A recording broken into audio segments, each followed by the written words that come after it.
Pass. கூட்டிட்டு போவோம். கொஞ்சம் பொறுடா, நம்ம ஸ்கிட்டோட டைரக்டரையும் கூப்பிட்டுறலாம்.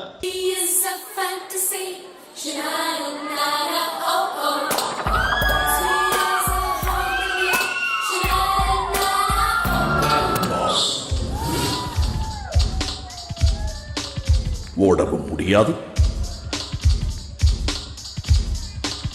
ஒளியவும் முடியாது. I will be watching. 9ஆம் நாள் மதியம் 1:45.